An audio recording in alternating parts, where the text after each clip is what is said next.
Hello बच्चों, स्वागत है हमारे चैनल पर। आज हम आपके लिए लेकर आए हैं बच्चों संजीव डेस्क वर्क कक्षा 5 के लिए, जिसमें आज हम करेंगे गणित का नमूना प्रश्न पत्र नंबर 2। कक्षा 5 के लिए ये गणित का पेपर है, तो कक्षा 5 के स्टूडेंट्स ध्यान से इसको देखेंगे। 2.5 घंटे का आपका ये पेपर है, जिसके पूर्णांक हैं 80, यानी कि 80 नंबर का पेपर आपका होने वाला है। इन पेपरों को हल करके बच्चों आप 80 में से 80 नंबर लेकर आ सकते हो। तो समझने के लिए हो जाइए तैयार। शुरू करते हैं। सबसे पहला पार्ट है आकृति एवं स्थान की समझ। अंक भार है इसका 21। इसमें से सबसे पहला प्रश्न है 1 नंबर का, एक आयताकार दीवार में कितने डिग्री का कोण बनता है। तो दीवार में सीधी जो खड़ी दीवार होती है आयताकार, उसमें 90 डिग्री का कोण बनता है। आयताकार दीवार होती है तो यहाँ पर स ऑप्शन अपना सही उत्तर हो जाएगा। विजय ने एक आयत बनाया है, इसका परिमाप और क्षेत्रफल ज्ञात कीजिए। ये 3 + 3 यानी कि 6 नंबर का आपका प्रश्न है। परिमाप ज्ञात करना है तो 3 नंबर मिलेंगे, और क्षेत्रफल ज्ञात करना है उसके भी 3 नंबर मिलेंगे। ठीक है ना। तो यहाँ पर देखिए आयत बनाया है, इसमें 3 सेंटीमीटर 3 सेंटीमीटर चौड़ाई है दे रखी है, और 5 सेंटीमीटर 5 सेंटीमीटर इसकी लंबाई है। ठीक है। तो यहाँ पर देखते हैं विजय द्वारा बनाए गए आयत का परिमाप बराबर, सूत्र लिखा है हमने सबसे पहले 2 गुणा लंबाई प्लस चौड़ाई कोष्टक के अंदर। 2 गुणा तो 2 की जगह 2 लिख दिया, गुणा का चिन्ह लगा दिया। लंबाई की जगह 5 है इसकी लंबाई, 5 लिख दी। चौड़ाई की जगह 3 लिख दिया। तो 2 5 और 3 को जोड़ा तो कितने हो गए, 2 गुणा 8। 2 का ये 2 उतार लिया। अब 8 का पहाड़ा 2 बार बोले या 2 का पहाड़ा 8 बार बोले, 8 दूनी 16 या 2 अट्ठे 16, तो 16 सेंटीमीटर तो इसका परिमाप आ जाएगा। और क्षेत्रफल का सूत्र होता है लंबाई गुणा चौड़ाई, तो 5 गुणा 3 यानी कि 5 लंबाई है 3 चौड़ाई है, तो 5 दिया 15 वर्ग सेंटीमीटर, क्योंकि 5 सेंटीमीटर और 3 सेंटीमीटर, सेंटीमीटर इंटू सेंटीमीटर वर्ग सेंटीमीटर, इसलिए 15 वर्ग सेंटीमीटर क्षेत्रफल आ जाएगा। ठीक है। फिर देखिए एक प्रश्न यहाँ भी दे रखा है, क्या आप इसकी लंबाई और चौड़ाई को इस प्रकार बढ़ा सकते हैं कि इसका परिमाप व क्षेत्रफल समान हो जाए। लंबाई और चौड़ाई दोनों को बढ़ाना जरूरी नहीं है, एक को भी बढ़ा सकते हैं, एक को कम भी कर सकते हैं। तो इसका हल हमने यहाँ किया है। यदि इस आयत की लंबाई 1 सेंटीमीटर कम कर दी जाए और चौड़ाई 1 सेंटीमीटर बढ़ा दी जाए तो इसकी नाम निम्न प्रकार हो जाएगी। जो लंबाई थी 5 सेंटीमीटर थी, उसमें से 1 सेंटीमीटर कम कर दी तो लंबाई हो गई 4 सेंटीमीटर, और चौड़ाई 3 सेंटीमीटर थी, उसमें 1 बढ़ा दिया तो चौड़ाई भी 4 सेंटीमीटर हो गई। ठीक है। अब इसे वर्ग कहेंगे और इसका परिमाप और क्षेत्रफल दोनों समान हो जाएंगे। वर्ग का परिमाप 4 गुणा भुजा होता है, तो 4 इंटू 4 बराबर 16 सेंटीमीटर, और क्षेत्रफल बराबर होता है भुजा गुणा भुजा, तो 4 गुणा 4 बराबर 16 वर्ग सेंटीमीटर। तो दोनों का 16 आ गया, परिमाप भी 16 आया है और क्षेत्रफल भी 16 आया है। प्रश्न नंबर 3 है, नीचे दी गई त्रिविमीय आकृतियाँ ऊपर से बाईं तथा दाईं तरफ से देखने पर कैसी दिखती हैं। उक्त चित्र पर सही का चिन्ह लगाइए। तो ये देखिए यहाँ पर ये आकृति दे रखी है, ये बाईं तरफ से देखेंगे तो कैसी दिखाई देगी, ऐसी दिखाई देगी। ये आकृति ऊपर की तरफ से देखने पर ऐसी दिखाई देगी। ठीक है। और इस आकृति को दाईं तरफ से देखेंगे तो ये त्रिभुज की तरह दिखाई देगी। प्रश्न नंबर 4 है, दिए गए भवन के नक्शे को देखकर निम्नलिखित प्रश्नों के उत्तर दीजिए। बच्चों ये भवन का नक्शा दे रखा है, इसमें मुख्य द्वार है, यहाँ से घुसने पर ये रसोई आ जाती है, ये बैठक कक्ष है, ये कमरे हैं। ठीक है ना। तो इस तरह से ये दे रखा है। अब प्रश्न है, मुख्य द्वार से प्रवेश करने पर रसोई कौन सी दिशा में होगी। तो हम नक्शे में देख सकते हैं पूर्व दक्षिण दिशा में। अगर हम मुख्य प्रवेश द्वार से प्रवेश करते हैं तो पूर्व दक्षिण दिशा में बाईं ओर रसोई होगी। सभी कमरों के द्वार गिनकर बताइए। 5 द्वार हैं। सभी कमरों में कुल मिलाकर खिड़कियां कितनी हैं, 6 खिड़कियां हैं। बैठक कक्ष की चौड़ाई मीटर में कितनी है, 8 मीटर। अगला पार्ट है संख्या ज्ञान की समझ, जिसके अंक भार हैं 9। प्रश्न नंबर 5 दिया हुआ है, इसमें 50,252 को अंकों में लिखा जाएगा। तो 50,000, ये देखिए, इकाई, दहाई, सैकड़ा, हजार, 10,000, 50,252। तो यहाँ सही उत्तर ऑप्शन होगा अ। यहाँ हम लिखेंगे इसको। प्रश्न नंबर 6, किसी वस्तु को 9 बराबर भागों में बांटकर उसमें से 5 भाग लेने पर प्रदर्शित भिन्न होगी। 9 बराबर भागों में किसी चीज़ को बांटा और 5 हमने ले लिए, तो 9 में से 5 लिए, इसलिए भिन्न हो जाएगी 5/9। आ उत्तर यहाँ पर सही हो जाएगा। प्रश्न नंबर 7 है, 100 बराबर भागों में बटी कागज की एक पट्टी का प्रत्येक भाग कहलाता है। तो 100 बराबर भागों में बटी हुई है तो शतांश कहलाएगा। ऑप्शन नंबर स यहाँ पर सही उत्तर होगा। प्रश्न नंबर 8 है, 9, 7, 2, 0, 5 अंकों से बनने वाली 5 अंकों की संख्या बनाकर सबसे बड़ी व सबसे छोटी संख्या लिखिए। अब 5 अंकों की संख्या बनानी है, तो सबसे बड़ी संख्या बन जाएगी इस तरह से, हम लिख देंगे 9, 7, 5, 2, 0, तो संख्या बन जाएगी 97,520। और सबसे छोटी संख्या में हम सबसे पहले इधर 10,000 के अंक पर 2 को लिखेंगे, 1000 पर 0 को लिखेंगे, और सैकड़ा पर 5 को, दहाई पर 7 को और इकाई पर 9 को लिखेंगे। तो 20,579 ये सबसे छोटी संख्या बन जाएगी। अगला प्रश्न है, दी गई संख्याओं 8,004, 80,004, 8,068, 8,098, 80,010 को अवरोही क्रम में लिखिए। अवरोही क्रम का मतलब होता है सबसे पहले सबसे बड़ी संख्या लिखनी है, फिर उससे छोटी, फिर उससे छोटी, फिर सबसे छोटी। ठीक है, तो 80,010, 80,004, 8,098, 8,068 और 8,004। फिर नीचे है, दी गई संख्याओं 26,886, 30,725, 30,840, 26,688, 27,890 को आरोही क्रम में लिखिए। तो आरोही क्रम का मतलब होता है इनमें से सबसे छोटी संख्या को पहले, फिर उससे बड़ी, फिर उससे बड़ी, फिर उससे बड़ी, फिर उससे बड़ी। ठीक है, तो सबसे पहले हम लिखेंगे सबसे छोटी संख्या 26,688, इससे बड़ी 26,886, उससे बड़ी 27,890, उससे बड़ी 30,725 और सबसे बड़ी है इनमें 30,840।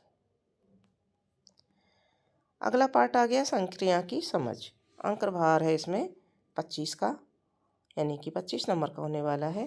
प्रश्न नंबर 9 है, खाली बॉक्स में सही संक्रिया प्लस माइनस गुणा या भाग होगी। तो यहाँ पर देखिए 235 और यहाँ पर हमको चिन्ह लगाना है और 63 लिखा हुआ है और आगे उत्तर आ रहा है 14,805।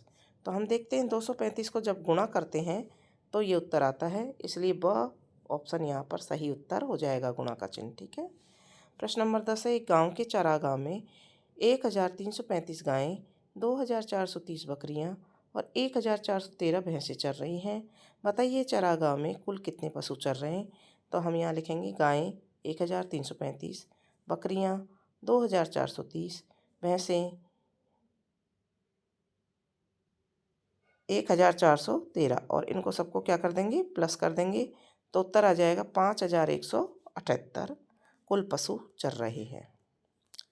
अब सवाल है, एकाधिकेन पूर्वेंड से योग कीजिए। 724 प्लस 268। तो यहाँ पर देखिए 4 को और 8 को जोड़ा, 12 आए, 12 की 2 नीचे लिख दी। एक हासिल जो है इसके आगे के अंक पर एकाधिकेन यानी कि 6 के ऊपर एकाधिक का चिन्ह लगा देंगे, 6 के ऊपर एक बिंदु लगा देंगे। तो अब 6 के स्थान पे हम क्या पढ़ेंगे, 7। तो 2 ऊपर है और 7 नीचे हो जाएगा, 2 और 7 9 हो जाएंगे, या 9 लिख देंगे। और यहाँ 7 और 2 9 लिख देंगे। ठीक है, यहाँ हमने आपकी ये क्रिया भी लिखी है। इकाई के अंकों का योग 4 + 8 = 12। अंकों का योग 10 से अधिक है, इसलिए पूर्व के अंक 6 पर एकाधिक चिन्ह लगाएंगे। अब दहाई के अंकों का योग 6 + 6 का एकाधिक 2 + 6 का एकाधिक बराबर 2 + 7 पढ़ेंगे, बराबर 9 हो जाएगा। और सैकड़ा के अंकों का योग 7 + 2 = 9 हो जाएगा। ठीक है, प्रश्न नंबर 12 है, एक बगीचे में 118 क्यारियां हैं और प्रत्येक क्यारी में 655 पौधे हैं। बताइए उस बगीचे में कुल कितने पौधे हैं। ठीक है ना, तो क्यारियों की संख्या बराबर 118, एक क्यारी में पौधे की संख्या 655। अतः बगीचे में कुल पौधे 655 गुणा 118 या 118 गुणा 655। आप गुणा कर लेंगे। यहाँ पर गुणा करना आपको भी सबको बच्चों आता होगा, है ना। और गुणा करने पर हमारा उत्तर आ जाएगा 77,290। अतः बगीचे में 77,290 पौधे हैं। प्रश्न नंबर 17 है, राम के घर से स्कूल की दूरी 4 किलोमीटर है, यह दूरी मीटर में कितनी होगी। तो बच्चों हम जानते हैं चूँकि 1 किलोमीटर में 1000 मीटर होते हैं, तो 4 किलोमीटर में 4 गुणा 1000 मीटर यानी कि 4000 मीटर होंगे। ठीक है, 4000 किलोमीटर में 4000 मीटर हो जाएंगे। प्रश्न नंबर 18 है, मोहन तथा उसके पिताजी रेलवे स्टेशन से आते समय एक सब्जी मंडी में सब्जी खरीदने के लिए रुके। उन्होंने एक सब्जी वाले से 2 किलो आलू, 1 किलो टमाटर, आधा किलो भिंडी, 1 किलो प्याज, आधा किलो मिर्च, 3 किलो गाजर और पावर गोभी खरीदी। खरीदी गई सब्जियों की कीमत इस प्रकार है। आलू की कीमत है 30 रुपये किलो, टमाटर है 50 रुपये किलो, प्याज है 40 रुपये किलो, भिंडी है 90 रुपये किलो, मिर्च है 60 रुपये किलो, गोभी है 80 रुपये किलो और गाजर है 35 रुपये किलो। ठीक है ना। तो 3 किलो गाजर के लिए सब्जी वाले को कितने पैसे देने होंगे, रुपए देने होंगे। क्योंकि 1 किलो गाजर का मूल्य 35 रुपये है, तो 3 किलो गाजर का मूल्य 3 गुना 35 बराबर 105 रुपये देने होंगे। उन्होंने कुल कितने रुपए की सब्जी खरीदी। तो उन्होंने जो ऊपर सब्जी दे रखी है उसको हम लिख लेंगे, यहाँ पर सारणी बना लेंगे या फिर इस तरह से लिख लेंगे। आलू 30 रुपये प्रति किलो है, उन्होंने 2 किलो खरीदा है, तो 30 दूनी 60 रुपये उसका मूल्य हो गया। टमाटर 50 रुपये किलो है, 1 किलो खरीदें तो 50 रुपये यहाँ लिख देंगे। भिंडी 90 रुपये किलो है, उन्होंने आधा किलो खरीदी है, तो 90 का आधा 45 हो गया। प्याज 40 रुपये किलो है, उन्होंने 1 किलो खरीदी है, तो यहाँ 40 का 40 लिख देंगे। मिर्च 60 रुपये किलो है, आधा किलो खरीदी है, तो 30 रुपये की मिर्च हो गई। गाजर 35 रुपये किलो है और 3 किलो खरीदी है, तो 105 रुपये हो गए। गोभी 80 रुपये किलो है और उन्होंने पावर खरीदी है यानी कि 250 ग्राम खरीदी है, तो 20 रुपये की गोभी हो गई। अब इनको सबको जोड़ लेंगे। जोड़ने पर देखिए बच्चों 350 उत्तर आया है, तो अतः उन्होंने कुल 350 रुपये की सब्जी खरीदी लिख देंगे। ठीक है। अगला प्रश्न है, सब्जी की कीमत चुकाने के लिए उस राशि का नोट बताइए जिसे देने पर कम से कम नोट देने की आवश्यकता होगी। तो एक नोट तो 200 रुपये का दे देंगे, एक नोट 100 रुपये का और एक नोट 50 रुपये का, कुल मिला के हो जाएंगे 350 रुपये। यदि उन्होंने सब्जी वाले को 500 रुपये का नोट दिया तो बताओ सब्जी वाला कितने रुपये लौटाएगा। तो 500 में से 350 को घटा लिया, 150 रुपये लौटाएगा। ठीक है।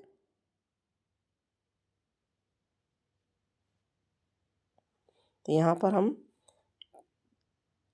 150 लिखेंगे, 350 की जगह क्या लिखेंगे, 150 रुपये लौटाएगा। अब है अगला पार्ट, आंकड़ों का प्रबंधन एवं पैटर्न की समझ, जिसके अंक भार है 8। निम्नांकित पैटर्न के लिए अगली संख्या होगी। तो यहाँ 5, 5 दिए 15, 15 ती 45, 45 दिया 135। तो आगे की संख्या क्या आ जाएगी, 405। 135 को 3 से गुणा करेंगे तो 405 उत्तर आ जाएगा। ऑप्शन ब हमारा सही उत्तर होगा। प्रश्न नंबर 20 है, निम्नांकित आकृतियों के पैटर्न की अगली आकृति होगी।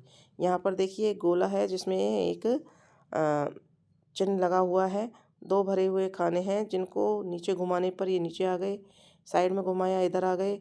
अब ऊपर की तरफ घुमाएंगे तो ये वाला उत्तर सही हो जाएगा, ऑप्शन स। अगला प्रश्न है, चौखाने पर बने आरेख को देखकर निम्नलिखित प्रश्नों के उत्तर दीजिए। तो यहाँ पर देखिए उत्तीर्ण विद्यार्थियों की संख्या दी हुई है, नीचे कक्षा दी हुई है। सबसे अधिक विद्यार्थी कौन सी कक्षा में उत्तीर्ण हुए। तो यहाँ पर हम देख सकते हैं ये कक्षा है 8, तो इसमें 60 विद्यार्थी सबसे अधिक उत्तीर्ण हुए, हम लिख देंगे कक्षा 8। सबसे कम विद्यार्थी कौन सी कक्षा में उत्तीर्ण हुए। तो सबसे कम हुए यहाँ पर कक्षा 9 में, तो कक्षा 9 लिख दिया। कक्षा 5 में कितने विद्यार्थी उत्तीर्ण हुए। कक्षा 5 में 40 विद्यार्थी आ रहे हैं। यहाँ देखिए कक्षा 5 है और ये 40 तक यहाँ पर आ रहे हैं, तो 40 विद्यार्थी उत्तीर्ण हुए लिख देंगे। ठीक है।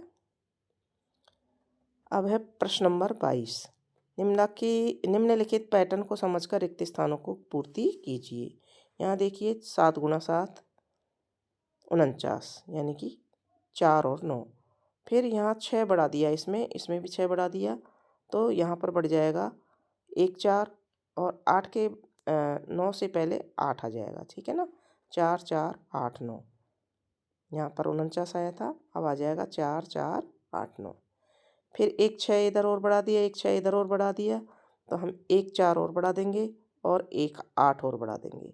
फिर इधर एक 6, इधर एक 6 और बढ़ा दिया, तो हम एक 4 और बढ़ा देंगे और एक 8 और बढ़ा देंगे, यानी 8 की संख्या 3 कर देंगे और 4 की संख्या 4 कर देंगे, ठीक है ना। अगले में एक 6 और एक 6 और बढ़ाया, तो यहाँ पर 4 एक और बढ़ जाएगा और 8 भी बढ़ जाएगा, ठीक है।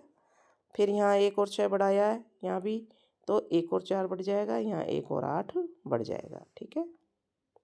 तो इस तरह से इस पैटर्न को हम आगे बढ़ाएंगे।